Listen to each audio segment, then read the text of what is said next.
Okay, I think we'll get started.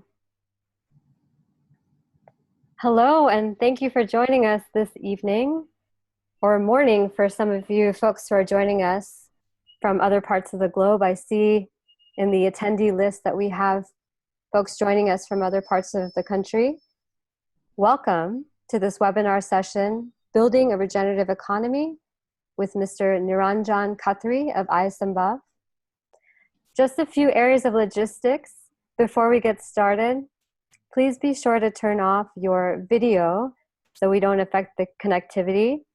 And also be sure to mute yourself throughout the session so we avoid any audio disruptions during the presentation. We have quite a few attendees joining us this evening, and we want to be sure that we don't hear any background noise. That being said, we certainly want to hear from you and welcome your questions. Feel free to chat your questions to us during the session, and there will be a few stopping points during the presentation in which I'll read your questions from the chat. And we'll also have some time for Q&A at the end of the session. This session will be recorded, and we'll be sending all of those who are registered a link of the recording from this webinar. This webinar is brought to you by Presidio Graduate School. Founded in 2003, Presidio Graduate School is an independent, values-driven graduate school offering MBA, MPA, and dual MBA, MPA degree programs, along with a professional development and continued education course series, all in sustainable management. All courses integrate social justice, environmental responsibility, and systems thinking. Our world-class faculty academy of 39 full-time and part-time scholar practitioners possess subject matter across the full spectrum of sustainable management disciplines. With over 1,800 business and public administration alumni at the forefront of the field, PGS is a global hub for sustainability innovation and regenerative impact, helping forge a new definition of common good at the intersection of for-profit and for-benefit. Learn more about our programs, people, and impact at presidio.edu. My name is Sharmila Singh, and I am the Professional Development Director here at Presidio Graduate School. We're so pleased to have Mr. Niranjan Khatri here for this session. When I first spoke with him, we set aside an hour to talk, and we ended up talking for over an hour as he has done so much work in India and globally, implementing closed-loop and regenerative design models for his business. There are so many stories to share, but given that we have little less than an hour for his presentation, we decided to focus this session on his work in Point Blair and his continued work with hotels and commercial facilities.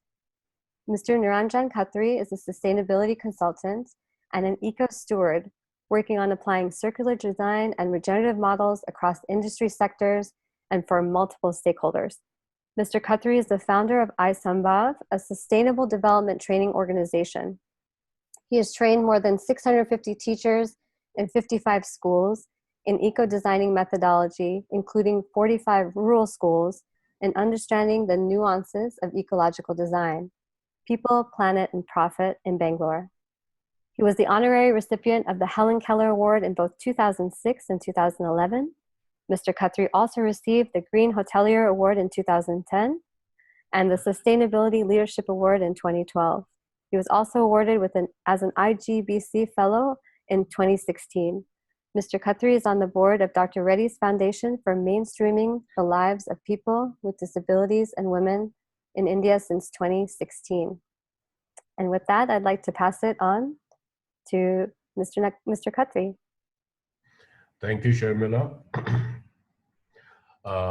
Good morning from India and good evening to folks in San Francisco. It's a pleasure to talk to you. Before I start my presentation, I have a confession to make. In this age of transparency, I'd like to confess that I'm an addict. Yeah, but not the addict that you think of. I'm an addict of sustainable development. And I became addicted to sustainable development 30 years back. And this is the story of the journey which began 30 years back and continues. As you see in this picture, there's a picture of a seed which most of you must be aware that it is a acorn. And there's a saying, from an acorn, an oak tree grows. And this presentation is about how we grew from a little property with 45 rooms in a remote place called Port Blair to scaling it up on a company-wide mode in ITC. You might be aware of this fable of the 5 or 6 blind men who identified the elephant wrongly because of their visual disability. And Helen Keller rightly says it's a terrible thing to see and have no vision. I must admit that in 1988, when I was posted in Port Blair, I had no vision at all on environment because I was a typical hotelier who knew how to run a hotel and provide the best services to its clients. So my presentation flow line is going to be as follows for the regenerative economy, which is the theme of this presentation. So in order to give you context, I'll be displaying the map of Port Blair and what were the infrastructure challenges of the islands, the hotel status vis-a-vis the local government, and how in the islands I was nudged by the commander of the Chief of Navy to get into sustainable development. And then the Conservator of Forests also nudged me in July 1988. And it all began with extended producer responsibility without knowing this terminology. Then we went on to phasing of chlorofluorocarbon, which was not even in the law those days. So we went beyond compliance mode. We got into compensated depository afforestation. There was no mandate for us to do that. Even today, the mandate is not there, but we implemented compensated depository afforestation in 1989 or so. Without knowing the vocabulary of environment, we got into triple bottom line. And the triple bottom line word was coined by John Elkington somewhere in 1994. And realizing the scale of the problem, we got into eco-education and we made an environment museum. And the key objective of this presentation is to sharpen the perceptual skills of all stakeholders worldwide. So here I was in the middle of nowhere, uh, closer to Thailand than to mainland India. And in the archipelago, there are 365 islands, and Port Blair is the capital of Andaman Nicobar Islands. This is the view of the hotel from the sea, lovely view. And this is the dusk view of the hotel. And this is the view of the bay during the daytime, and some of the islands and the picturesque settings. And like San Francisco, Port Blair has also got a cellar jail, like the Alcatraz in SFS. But this was made during the British era to incarcerate the freedom fighters so that they could stay away from mainland India. The infrastructure of the islands in 1980s was extremely impaired. There were only 2 flights a week. The shipping schedule was once a month. And if the weather events took place, we forgot the taste of onions and potatoes because all these vegetables used to come from mainland India. The telephone was archaic on those days, and there was no TV in the hotel. And of course, there was no internet in 1988. Our purchase department of the hotel was located in Chennai because of nothing being available in the islands.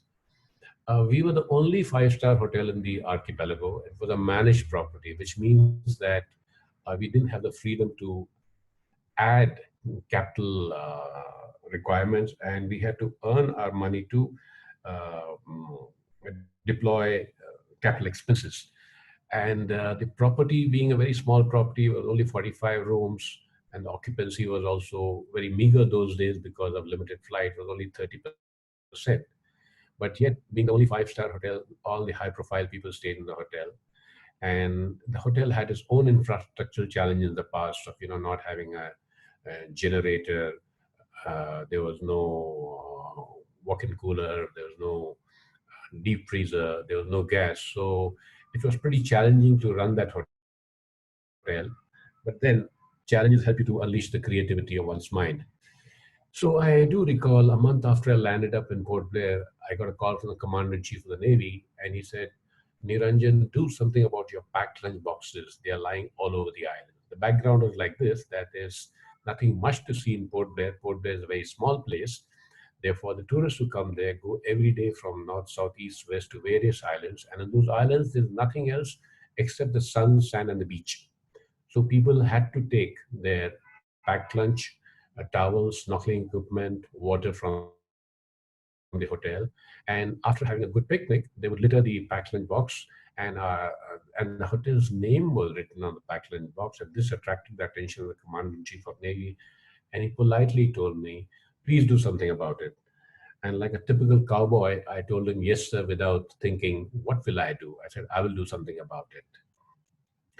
And a month later, I get a call from the conservator of forest with a similar kind of complaint that, you guys get 50,000 tourists in the islands, and the tourists, they come and break the coral, they do this, they do that, a litany of complaints. And he's requested me, "Please do something about it." And again, yours truly again told him, "Yes, sir, I'll do something about it." Uh, After the second time when I said that I'll do something about it, I started feeling sheepish that I had no clue what I'll do. I was saying yes, making a promise without delivering. So I thought in my mind, I'm new in Port Blair, so let me speak to my heads of departments and find out from them if they have any ideas. So I shared with them the feedback that I was getting from the local stakeholders. And I said, we are responsible for what is happening outside and we must do something about it. And they shook their head in unison and said, yes, we must do something about it. So I asked them, any ideas? And there was deafening silence. So I was thinking in my mind, okay, they're exactly like the chief, promising but not performing. Then, after about 2.5 months back, it occurred to me, why don't I appeal to the good sense of the tourist, and we we affixed a small sticker on the packed lunch box. "Please do not litter the island. Please bring it back to the hotel for disposal." Lo and behold, when we put this message, 50% of our cardboard packed lunch box came back to us, but the 50% still didn't come back. So it didn't make me happy that we had complied 50%. So then I suggested to my purchase department to stop buying the cardboard packed lunch box, and we shifted to steel tiffin box. Once the steel tiffin boxes were introduced, the waste disappeared completely. So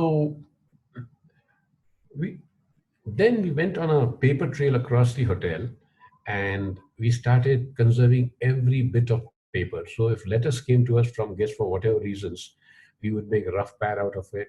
The envelopes that were sent would also be slit, and we made rough pads out of it, and we stopped buying pads for scribbling from the hotel. So there was an economic advantage. Then we went on a paper trail chase across the hotel, and we found that our chefs were using paper cap, which were changed every day. So we switched over to cloth cap, and we used to change the paper in the room drawers after a guest checked out, and we used to line it with fresh brown paper in the room. So here again, we said, no, this is a bad practice, and let's line the drawers with velvet cloth, a more expensive decision, but a more durable decision. The insights and learnings from this experience, and thanks to the Commander-in-Chief of the Navy, was that our goodwill was enhanced. I think it moved from -10 to +10 because we promised the government that we'll do something, and then we implemented it. And we did not know that we started extended producer responsibility. It's also called product stewardship. And today it's getting scaled up in select industries. I know it's there for the IT industry. Electronic waste has got extended producer responsibility obligations. Then it's there in the tire industry and the battery industry. But this is not good enough. We need it in practically many more industries. And I'll tell you why a little later. Uh,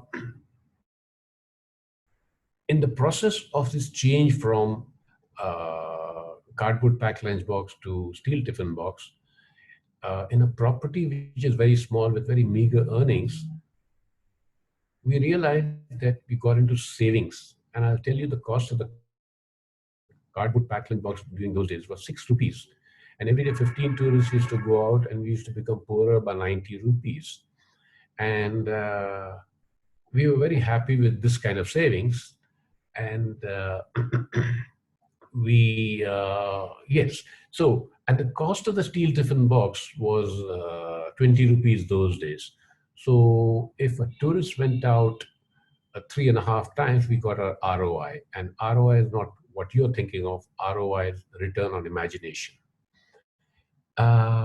We did not realize that by getting into analyzing the challenges of environment with this small initiative of phasing of cardboard box, we got into Six Sigma. And for those of you who are not aware of Six Sigma, it's a tool used by organizations to go through all their processes and get rid of non-value added processes which are embedded in many organizations. And those days, we did not even know about eco-design. And eco-design is still a very new subject for many people across the world. And eco-design is the art of integrating environment sensibility right from the drawing stage in whatever you do. And you can implement it even in existing organizations by rejigging the processes of your organizations. So intuitively, we migrated from a linear production process to a circular process because every department was analyzed for the waste that was created, and we said no, there should not be any waste. The first principle in waste management is do not create waste. And if you are creating waste, how do you ensure that you change your vocabulary? We changed our mental vocabulary and said waste is a resource in the wrong place, or waste is a misplaced resource. And that opened our eyes to innumerable opportunities which still exist. They are under our nose, and we still have not been able to kind of capitalize it. In the bargain of doing whatever we did in Port Blair, we also learned policy making because we realized that what we were doing was a nano initiative and needs to be scaled up. And unless the policymakers integrate it in the larger scheme of things in the country, we will not be able to make significant changes, whether it's in this country or elsewhere. So somewhere in 1988, we saw the fine print on the canisters for which we used to use in the rooms for freshening up the room, and it says this contains CFC, chlorofluorocarbon, and we said, "Oh, this is harmful for the ozone layer," and we phased it off. So the housekeeper asked me, "Okay, we have phased it off. What do we do?" I said, "We are in the islands. We have openable windows in the island. Therefore, open the windows when the rooms are being cleaned up, and therefore the bad odor, if any, will get diluted or washed away. And if it doesn't, please light an incense stick." So it was an eco-benign solution. And the process, we saved about 60,000 rupees per annum by phasing this off. We were not aware of the Montreal Protocol.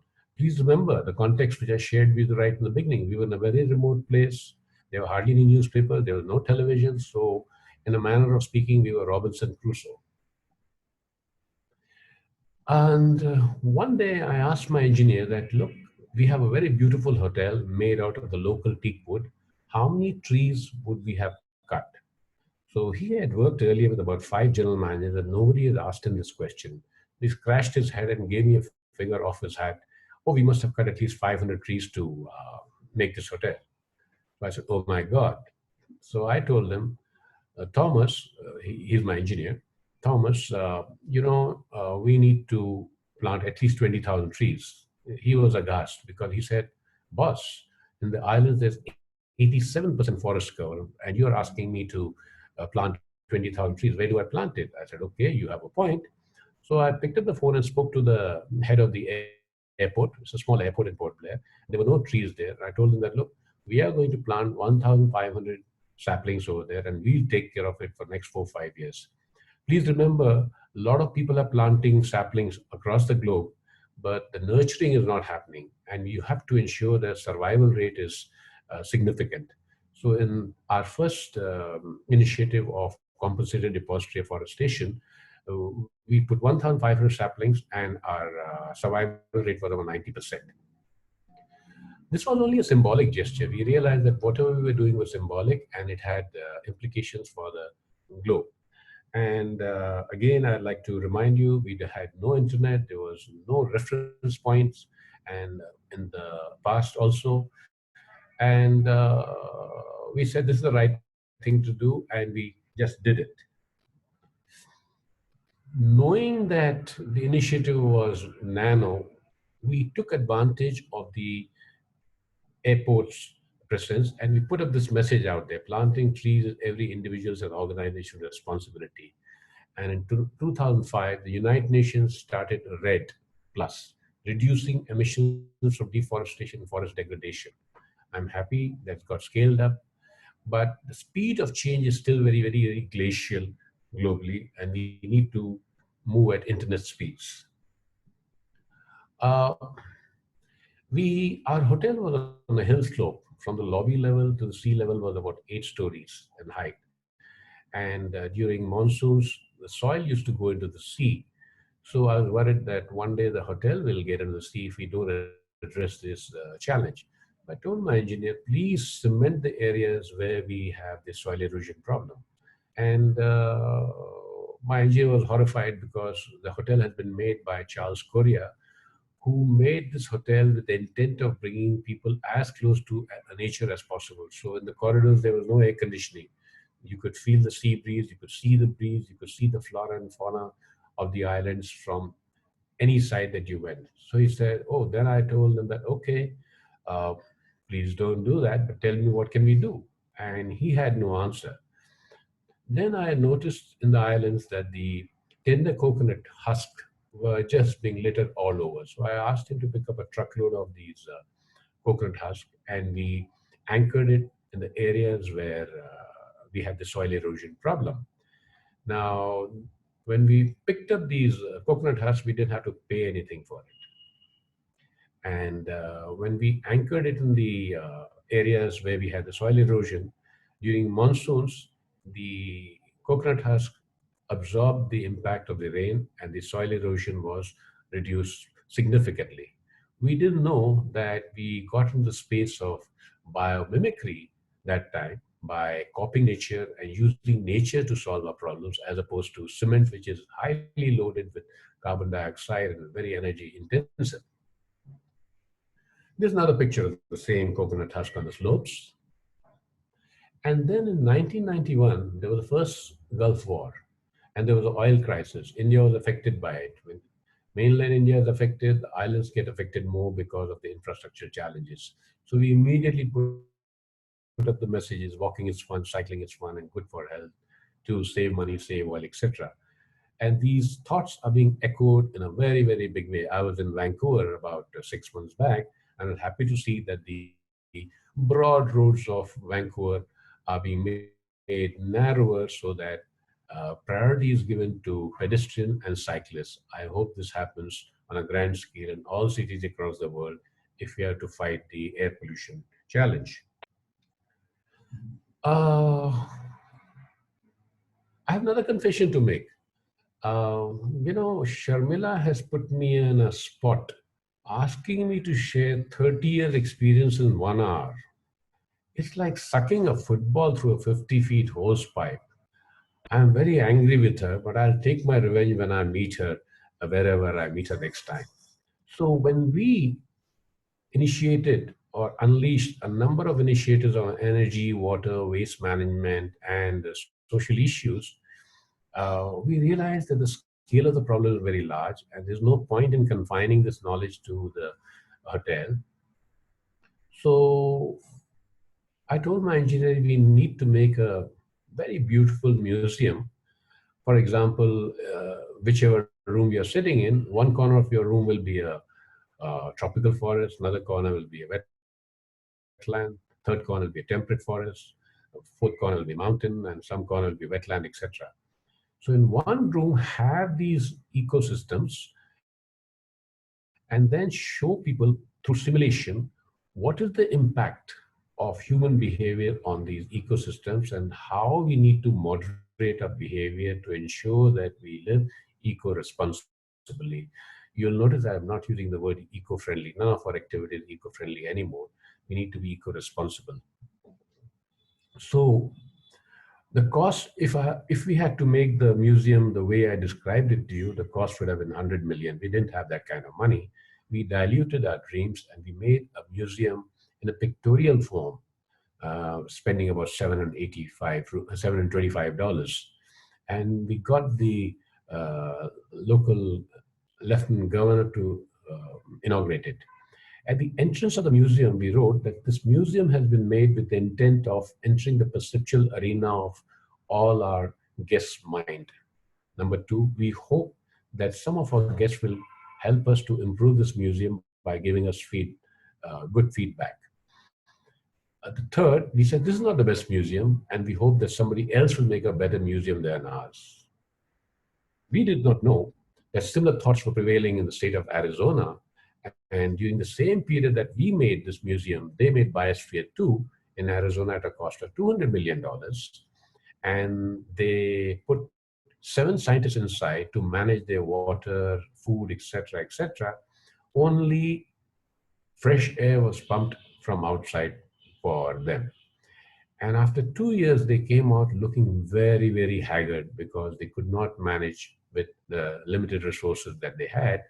And that perhaps gave rise to the concept of eco-valuation studies. The definition of eco-valuation is that you assign a cost to the services rendered by nature, the services provided by, for instance, soil erosion mitigation, the wetlands, which are kidneys, Earth's kidneys, and the bees which cross-pollinate. We haven't assigned a cost to it. And an interesting study was done by WRI, World Resource Institute in Washington. I think this was 1998, where they said that uh, at that time, 1998, the uh, global GDP was $18 trillion, and the value assigned to natural ecosystem of approximately $36 trillion, which means that for every dollar that we earn, we have to pay nature $2. Uh, that concept which came to play is being applied, but not on a significant scale. And it's imperative that if we want to bring about transformative change in any enterprise, we need to bring in new vocabulary and should become part of our daily management jargon. And we are still very long way off from that. Uh, I moved out of Port Blair in 1992, and in 94, I was invited by International Labor Organization to write my Port Blair experience. And after I left Port Blair, uh, my chief engineer, who helped me to implement most of the initiatives, also left the hotel and he went to Kenya, and he was working in the resort, and his owner asked him to attend a environment training program organized by United Nations Environment Program in Nairobi. And when he went there, he was handed over the case study that I wrote for ILO. So we were very happy that what we did way back in the 80s and early 90s became a standard operating procedure for most hotels globally. And then we got invited to write for Cornell also, and the same article was featured in Cornell University magazine somewhere in 1996. And you'll be happy to know that in 1993, I was not in Port Blair. Port Blair received the British Airways Environment Award of Tomorrow, the first hotel in India to get the award for the small initiative that we had unleashed in Port Blair. Uh, After I moved from Port Blair, I moved to Delhi. I moved to another division. We have a travel division also in ITC. So I moved to the travel division, and our travel division office is in Delhi in a small place called Basant Lok. And there are quite a few eateries over there. And there we continued our journey in biomimicry by focusing on renewable energy. Uh, I must also go back to Portal and share with you that in Port Blair, we did not have a generator in the hotel. And when the power used to go off, we used to light a candle. And I always used to dream about renewable energy there. But we could not do anything in those days because the cost was prohibitive and the technologies were not very robust as they are today. So the flirting began, but nothing happened out there. So I continued the journey in Delhi. And as you see in this picture, this is a solar concentrator. We installed it in one of the roadside eatery where this gentleman used the solar concentrator for boiling his potatoes or vegetables and saved on gas cost. The whole intent was to start small and scale it up. Therefore, in 2009, we have a hotel called the ITC Moria in Delhi, which installed the world's first largest solar concentrator. it tracks the sun. So here's another example of biomimicry, wherein the sunflower tracks the sun and gives you sunflower oil. This tracks the sun and displaces 13 liters of diesel per hour for 8 hours per day for 10 months in the year. So we were getting power directly from the sun god. And we are a sun-drenched country, so it makes abundant sense to do this.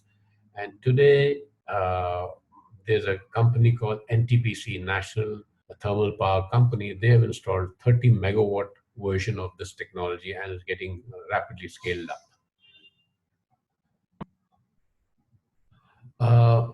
We have a hotel called the ITC Shonar.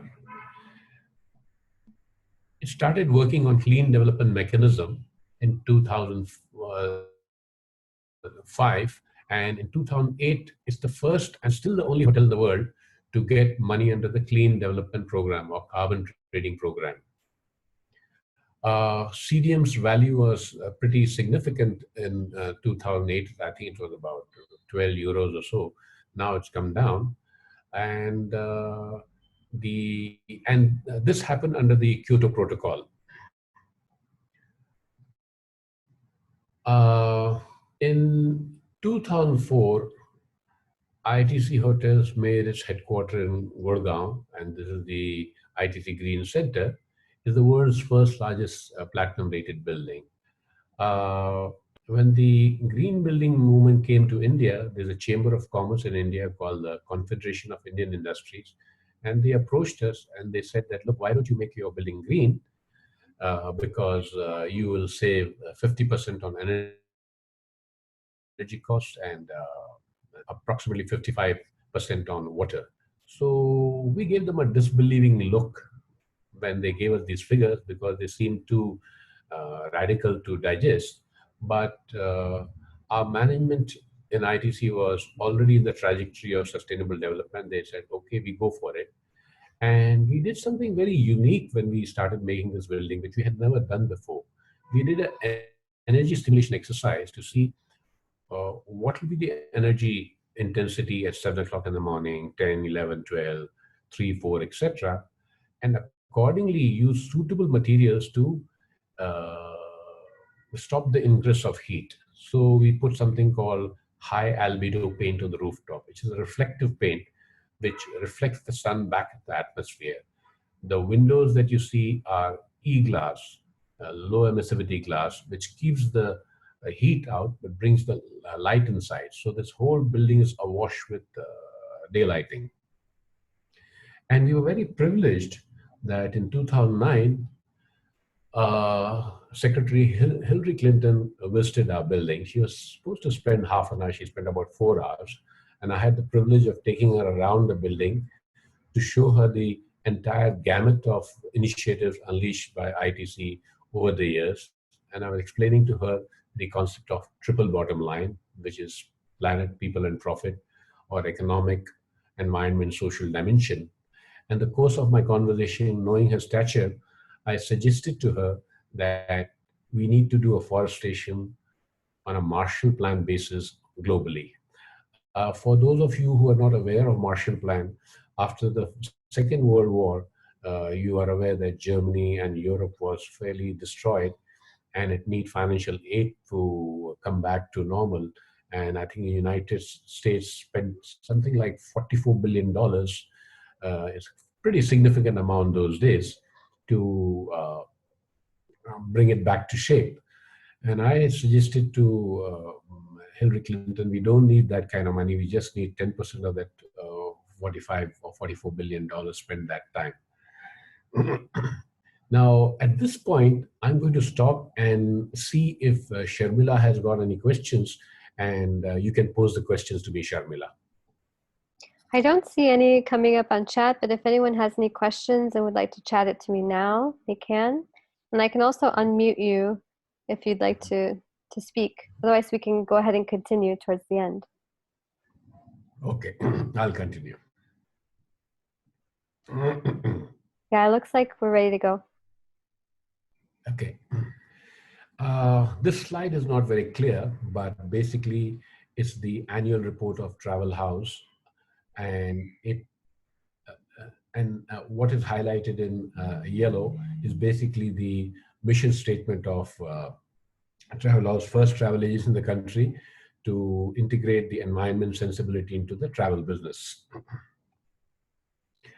So when I moved to Travel House, I again started the initiative of afforestation. We planted about 8,000 saplings in the Air Force Station in Delhi, and this message was put up. And we took care of these saplings for about 5, 6 years until they reached a height of 7, 8 feet. The logic behind this was that the Travel House was also in the business of providing cars to people, and we said we need to mitigate the emissions caused by a car. At that point, when I went, I was normally hearing from my colleagues that the travel business is zero emission. So I gingerly said that I think we need to perhaps uh, rethink and articulate a new thought that we are not in the zero emission business, but perhaps we are in the business of sense of emission, and therefore we need to abate the emissions from the fleet of our cars. And we were the first travel agency in the world to integrate compressed natural gas in our cars. Today, Delhi and many other cities have got thousands and thousands of CNG vehicles, including CNG autos. Uh, we had a problem in Delhi. There were a lot of power cuts in 90s, and from 10 to 3, people would not work because there was no power. So then I suggested to my organization that why don't we install a solar system? And we did that in 1995. It was the largest system in those days to be installed and integrated in office, and that helps us to enhance the productivity. Now, when we were taking the decision those days, the cost of solar was very, very prohibitive.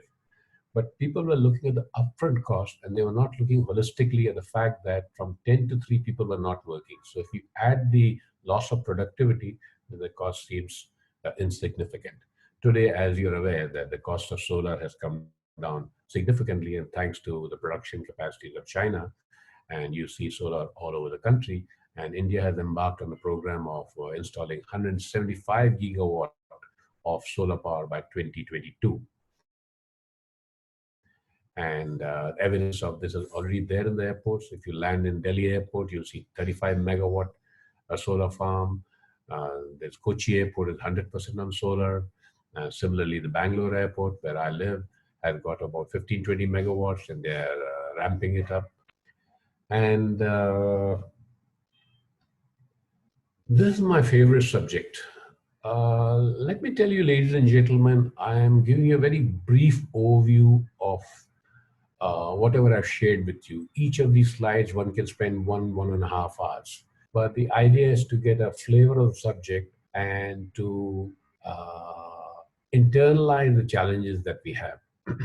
Because we are living in a time where there's a crisis of perceptions. Some people say there's no problem, some people say problem. But in countries, developing countries like India, China, Bangladesh, Africa, etc., you can see the finiteness biting your toes and your heels. And today, as we speak, there are 2 billion people who don't have access to clean water. And I learned early in life in Port Blair, in the islands where there are no rivers, there is no underground water, that water is going to be a limiting factor for business. And we took a lot of measures, several measures, and reduced the consumption by 80%. I'm not going to go into the details of that because of lack of time. But since that time, I've been telling industry that unless you look at water seriously, your business might not survive. And it's happened to a couple of very prominent beverage company in India and elsewhere. And you know that Indians love cricket, but we have this match called IPL every year, April, May, June. Last year, IPL was not allowed to play in Mumbai because there was a water crisis there. This year, they were not allowed to play in Chennai. And this challenge is going to only get scaled up. And it's very important to understand what is the meaning of water stress. Let me give you Indian perspective. In 1947 in India, we had 600,000 liters of water per person per annum. It's come down to 150,000 liters of water per person per annum. Now, let me put things in context with regards to population. 1947, our population was 350 million. Today is 1,000 million plus. So, with increasing population, it'll have greater pressure on the water resources. And we are managing water very, very poorly. And therefore, I do a lot of programs for hoteliers across the country to sensitize them, because I must also admit that I come from a business which is over designed, and there's over consumption of resources. And I tell my friends in the hotel industry that once you realize that there is over consumption, let us fix it. So one has been fixing it for last 30 years, but the scale of fixing has to increase now. So now I'm talking about empathetic service design. I show them the crisis of people and tell them that, look, when we serve water in the restaurants, and I'll just show you the next slide. Uh, what happens in the bar? In a bar, when you go, barman asks you, you want a small peg or a large peg? Why so? Because the scarcity value pricing of the liquor has been internalized by all organizations world over. So conceptually, I'm telling hoteliers that if you say water is a very precious resource, then it must get the respect that it deserves. Therefore, if you go to any hotel across the world, the glasses are the size of Empire State Building or Qutub Minar, and as soon as you go, the service design is such that they'll fill up the whole glass. So I'm telling them now that you create a new service design where you ask the guest, you want a small peg or a large peg? Bring humor in it. Uh, Many guests are going to give you a dirty look, but when you bring humor and explain the logic, then you tell them that, look, there are a lot of people who don't get water, and if you just drink half a glass, if that's your thirst quotient, then you're saving water.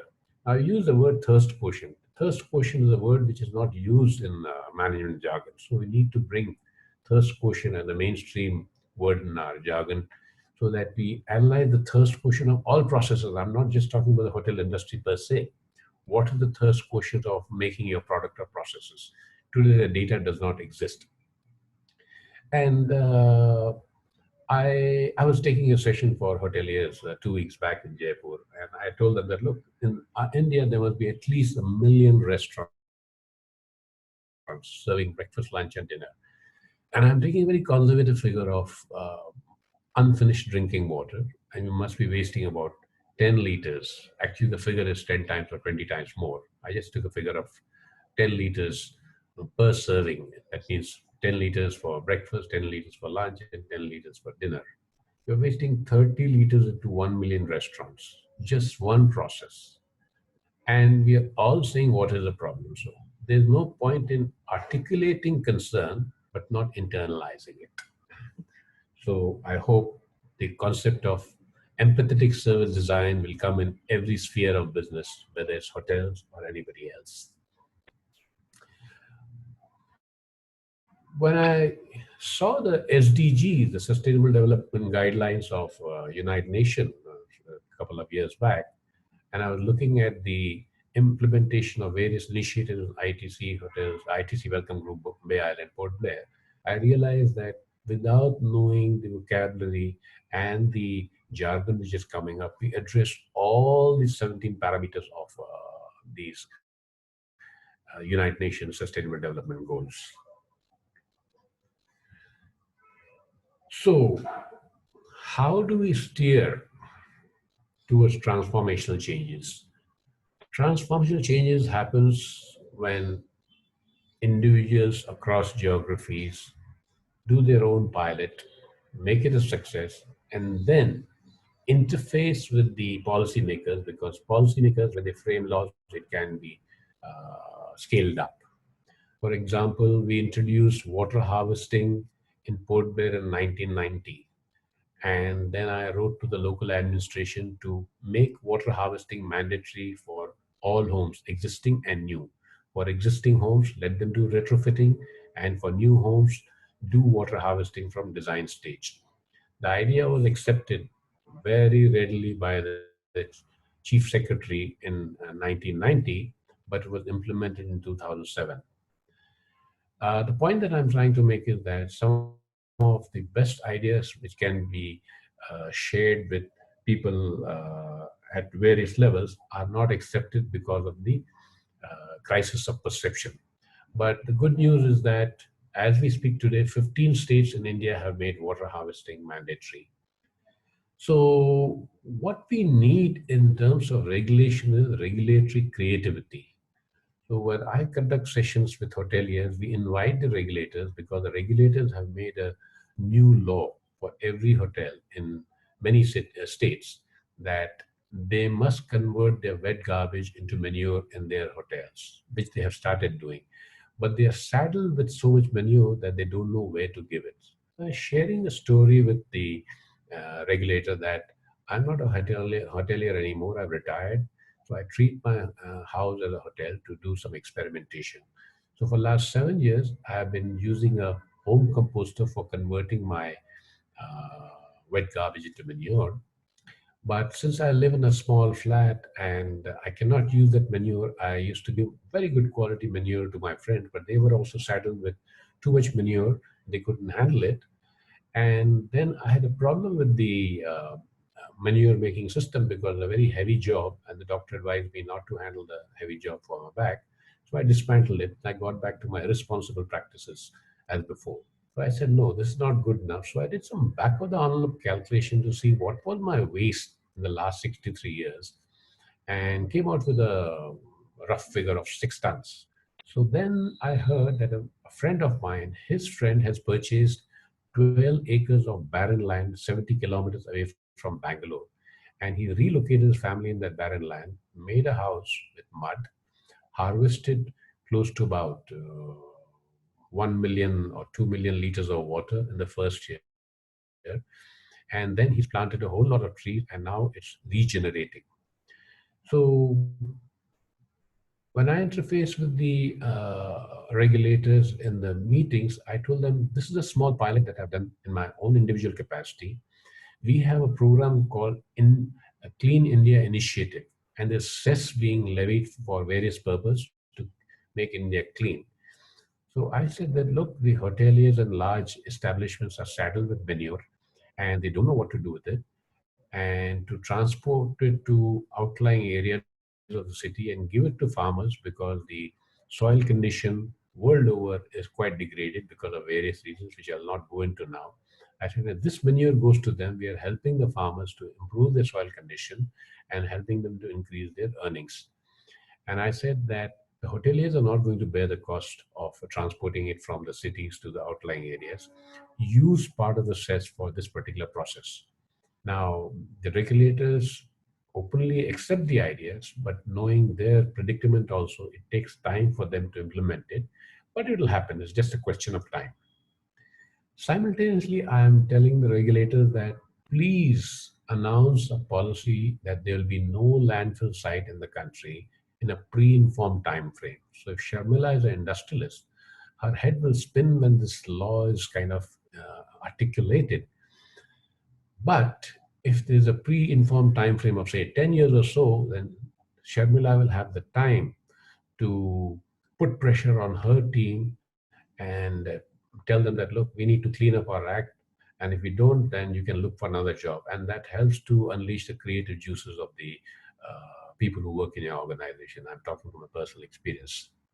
So by doing this, we'll be moving the whole country from a linear production process to a green circular process. And it's already beginning to happen in the country because the fly ash from the thermal plants of a country is now going for co-processing to the cement industry. So the cement industry is getting free fly ash for making cement. Similarly, the construction debris, there's a new law that construction debris from buildings have to go to a certified recycler. And there's an opportunity of generating a new business because sand aggregate is becoming a problem in many parts of the world. And in India, quite a few government officials have been killed because they stopped the illegal mining of sand. And as you know, that if sand is ore mined from the rivers, then the holding capacity of the water declines in the rivers. So there's a need for finding new solutions. And I'm also talking about dematerialization in the construction space. Dematerialization, oxymoron, is a paradox. How can you dematerialize in construction space? So I tell them that, look, if sand is a problem and aggregate is a problem, see what are the substitutes. So the government of India has also announced a policy on mainstreaming bamboo, because bamboo has tensile strength is 7 times more than that of steel. Similarly, since water is a big threat, not only in India, different parts of the world, including California, I've suggested to the government of India since 2004 and still following up, and I must admit I'm a complete failure. The Bureau of Water Efficiency has still not been put into place. If a Bureau of Water Efficiency comes up, it'll help to bring the focus on water. In India, we have something called Bureau of Energy Efficiency. Through the mandate of Bureau of Energy Efficiency, many industries now have to display 3-star, 4-star, or 5-star on the product to communicate to the customers the energy efficiency of the product. Similarly, if a Bureau of Water Efficiency comes and if all products display the embodied water of the products, then people make informed choices. Today, if I buy a glass, I don't know if Sharmila has used 10 liters of water or 5 liters of water. But if she has used 10 liters of water and somebody else has used 5 liters, I will vote with my wallet and I'll buy a product where only 5 liters of water is gone, as opposed to Sharmila's product, which she has used 10 liters of water. We are all concerned about cool business. We are all concerned about climate change, but there are so many simple things to be done which are still not happening. There's a concept called cool business. When I was in ITC hotels, we created a concept called green events. So Sharmila comes to book a conference. We'll take all the necessary details from her and then we'll suggest to Sharmila, would you like to make this conference a green event? And she perhaps give me a quizzical look and ask me, okay, what do we do? Then we'll suggest to her that, look, instead of keeping glasses on every table, we'll keep empty glasses in 4 or 5 locations in the edge of the banquet hall. And those who are thirsty can go there and drink water from there. Because invariably, what happens is that during conferences, sometimes people are bored. Out of sheer boredom, they'll just have a sip of water and that water goes down the drain. Similarly, we are suggesting to the event manager organization that suggest to all your invitees not to come in suit and tie and raise the temperature of the banquet hall from the existing 22 or 23 degrees to 28 degrees. This is an example of no investment and high return strategy, and there are innumerable such strategies which need to be scaled up. I'll talk a little bit about iSambhav and its continued journey in the people, planet, and people, planet, and profit domain. Uh, we developed a product, and this product was the product idea came to me when I was in ITC in 2013, and I told one of my suppliers who used to supply us packing materials, it's nice to supply to well-off organizations whatever products you have, but can you make a cardboard lap pad for poor children who don't have tables and chairs? And nobody has thought of their ergonomics and their handwriting. And I also told him it must be low cost. And finally, after 3 years, he did make a product for the underprivileged kids, which has low embodied energy. It's made by women.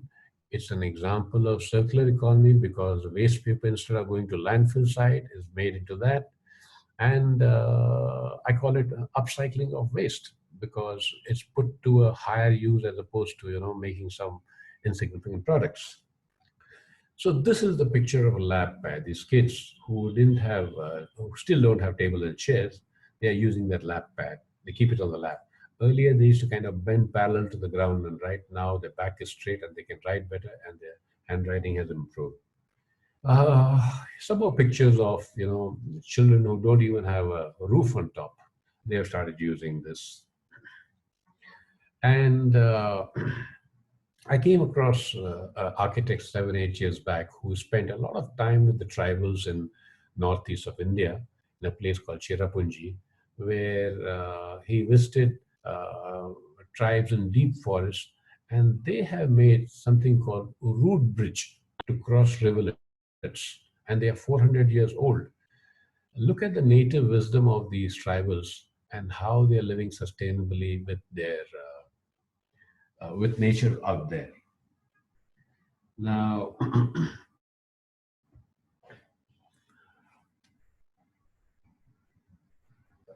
before I end, I'd like to quote Louis Pasteur. He said, "Chance favors the prepared mind." So, are we preparing ourselves, or do we wait until the crisis is right up to your nose and then take action? And I'd like to also close this presentation by quoting Paul Hawken, the author of Ecoeconomics, I think, or Ecology of Commerce. Sorry, Ecology of Commerce. He said the sustainable development practice that we are following currently is akin to bailing out the Titanic with a teaspoon. Uh, Thank you, ladies and gentlemen. Dhanyavad. If you have any questions, please ask me. Thank you once again.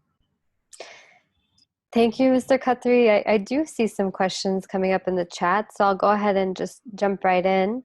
We have a Okay. question from Andres Suarez. What would you like to teach other Indian business people in a country with so many cities with a strong air pollution? What would be the first three things business people should learn to be sustainable? Thank you, Andres Suarez from Santiago, Chile. He's a business ethics professor. So I think there's two questions there wrapped in one. So So, what will I tell the industry to do? A very good question. Is it a lady or a gentleman who asked this question? gentlemen. Gentleman. Okay. Very good question asked by the gentleman. Uh, I have a very long wish list of what I'll tell them or what I have been telling them. Uh, but I'll just give one input. If all organizations bring sustainable development as part of their management philosophy, then they will have a number of answers coming from their own team on how to rejig the business and reduce the environment footprint, water footprint, and any other resource footprint. Today, the challenge world over is not only in India. The sustainable development is still a boiler room activity. It has to move to the boardroom, from the boiler room to the boardroom. And this, I was very lucky. I'm an organization which gave me a lot of elbow space to do a lot of experiments. And the, our company has scaled this up. And for those of you who don't know ITC is perhaps the only company in the world which is water positive, carbon positive, and solid waste recycling positive. So what does it mean in simple language? How do you become water positive? Suppose the company consumes 100 liters of water. We are producing 300 liters of water. Are we magicians? No, we are not magicians. What we did conceptually is that we moved away from supply side management to demand side management, which means that when you're obese, you reduce your consumption and check your calories and do good exercise. And exercise in this particular context is the mental exercise of redoing things. So I hope I've answered the question. Hello? Yes. Yeah, I okay. don't see a response. So I can unmute you as well, Andres, if you want to respond to that. So you can send me a chat. Sorry? I'll move on to the next question Okay. here. What is Okay. water harvesting? Oh, good question. Water harvesting is very, very, very simple. And I learned it in Port Blair because we had a very severe water crisis in 1990. And date is embedded in my mind. 1st of April 1990, our hotel was told that from tomorrow, your water supply is cut from 10,000 liters per day to 2,000 liters per day for operating a 45-room hotel with 65 staff. So my colleagues and I, we saw stars during the daytime. We didn't know what to do, and there was no prior information. Today, there's so much prior information on water. So what did we do? On 2nd of April, if Sharmila was staying in my hotel and she went to the bathroom, she opened the tap, there was no water. The first principle of water management is don't give water. Very harsh measure. What happens to Sharmila when she has no water in her room? She goes angrily to the telephone, and next to the telephone, there's a letter lying there. Dear madam, if you want water, please call up housekeeping. So she calls up housekeeping and said, I want water. So they ask her, why do you want water? So she says hesitatingly, for toilet. A bucket of seawater would travel to her room. And if she said for bathing or for brushing her teeth, a bucket of fresh water would go to her room. So we did water segmentation. It was very annoying running a hotel like this with buckets of water. And mind you, during this period, our occupancy was only 6 rooms. And if I got a seventh room booking, I would ask my engineer, should I take the seventh room booking? And he'll go rushing to the water tank. And normally he'll tell me, no, boss, don't take the booking. That's why I mentioned in my presentation, water is going to be a limiting factor for business. So what did we do? So I asked my engineer, we can't be running a hotel with buckets of water. What do we do? He said, boss, let's break our entire iron pipeline, replace it with plastic pipeline, use seawater for flushing.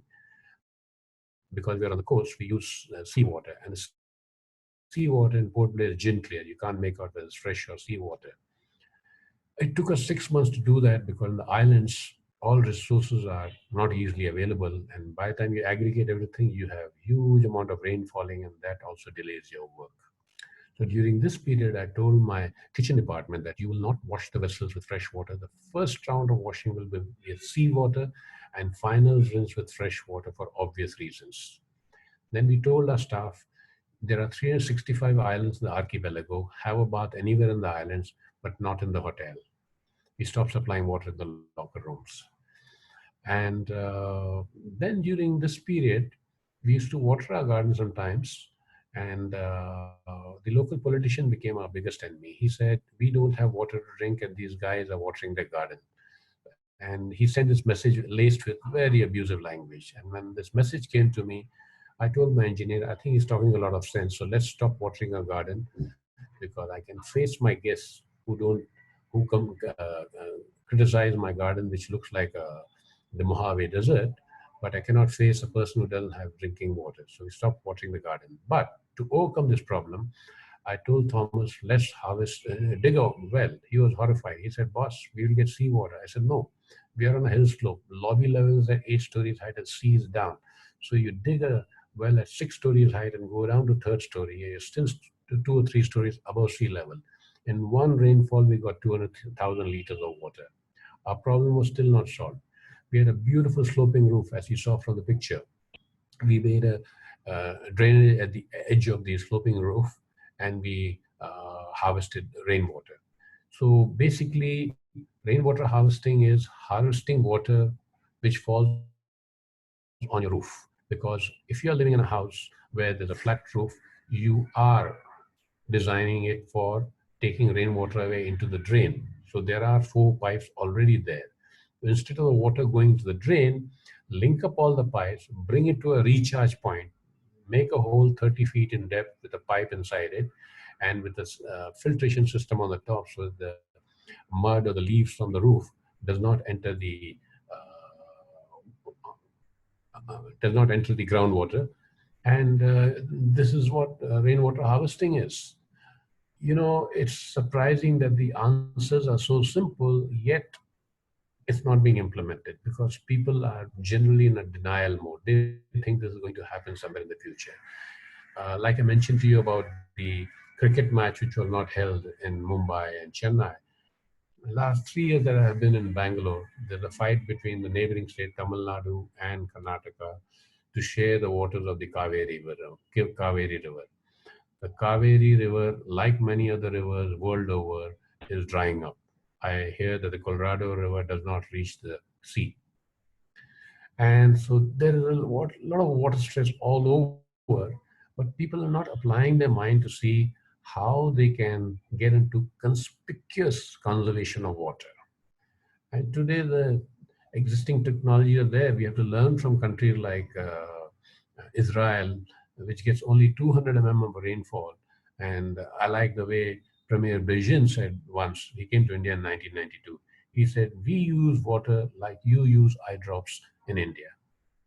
I think I have labored on this point for the last 10 minutes, and he said it in few words. So water harvesting is very simple. It can be done in any house, anywhere in the world, and just recharge your own aquifer. You're not doing it in somebody else's house. And once we do it in scale, then only we'll see the impact of it, because nature has taken millions of years to bring so much water inside. And in India, in 1947, the water table was at a depth of about 30 feet across the country. Today, it's gone down to 350 feet. And in states like Rajasthan and even in Bangalore, we are going down to 1,500 feet. It tantamounts to water mining. I can go on and on water, but I'll stop right now. I know that it's a little after 8, so we do have a few more questions. And for those who want to stick around, I think we'll go till about 8:15 or so. The next question was, what was the outcome from the Marshall Plan for the Environment suggestion to Ms. Clinton? Did anything come of that? You suggested this global Marshall Plan for the environment. Yeah. So it was just an idea which was planted uh, in a politician's mind, hoping that there'll be some outcomes. I don't think so. There'll be any outcome. And the next question is there extensive use of rainwater harvesting in India currently, using systems to capture and treat rainwater from roofs? Did you say, is it expensive? Did you say that? No, is there an extensive use of rainwater currently being used, rainwater harvesting processes? Uh, the answer is yes and no. Uh, it's it's very unfortunate that in Bangalore, water harvesting is mandatory, and out of close to about 1.9 million homes, hardly 100,000 homes have implemented it. So people, kind of, they think they're fooling the administration, but actually they're fooling themselves just by making a pit 3 feet in depth and saying that I've done it. And yet, in a state like Tamil Nadu, the late Chief Minister Jayalalitha in 2001, she announced that everybody must do water harvesting by 31st of October. She made the announcement on 1st of January in 2001. And she said, by 31st October 2001, if you don't implement water harvesting, I'll cut your sewage line. So what she did was she shook hands with velvet gloves and iron fists. So we need that kind of approach to ensure that everybody does it. But here again, the story is very long. There are good stories and not too good stories. Thank you. And then one final question. For those that are just starting to create efficiencies in their facilities, how do you suggest they start to get buy-in from those who are, the key stakeholders that are needed to get buy-in from? What are some approaches for engagement? Frequently asked question. There's no single answer, but I always say that start from your own home. Like I mentioned to you, I don't know, I forgot to mention to you, I do a lot of training program for school teachers. And when I conduct training program for school teachers, I tell the principal, I want teachers right from KG class to the 12th standard. And then when I interact with the teachers, I tell them that you're going to make designers out of children right from KG class up to 12th standard. And they're horrified with this statement. How do I make a KG class student a designer? I said, don't take the words designer too seriously. Uh, I tell them that, look, if you keep two chocolates in front of a kid, he or she will grab both. Before he or she can grab both, you remove one. At a young age, you have taught them the power of 50% reduction in resources. Okay, I give them a simple example. Another example I give them is that uh, I ask them a question. I don't give the answers easily. First, I engage them. It's always important to engage. And this is one problem, that we don't engage with people. We don't provoke people to think differently. And this provocation can happen through a program called Eco Design, which I conduct in many places, where again, I don't give the answers. You engage people, tell them these are the challenges, and you give them the freedom to give any suggestion, no matter how stupid. One of the problems globally is that we laugh at stupid ideas. No, this laughing must stop, because from the stupid idea, sometimes somebody's mind is triggered and something better comes out of it. And I've seen it many times in the programs that I've organized in the country.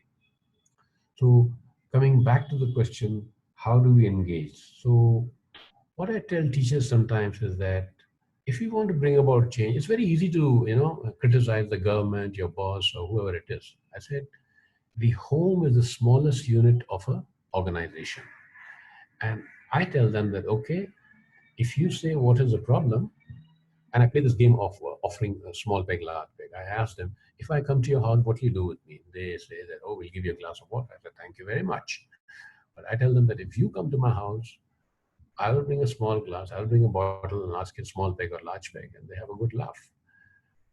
And then I tell them about how we need to change vocabulary, and how they themselves told me that what is the problem. So and so lake is burning in Bangalore. So and so lake is frothing.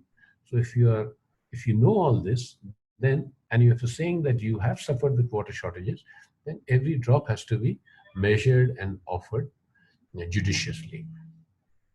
Then they say, oh, no, no, no, no, I cannot bring this practice at home.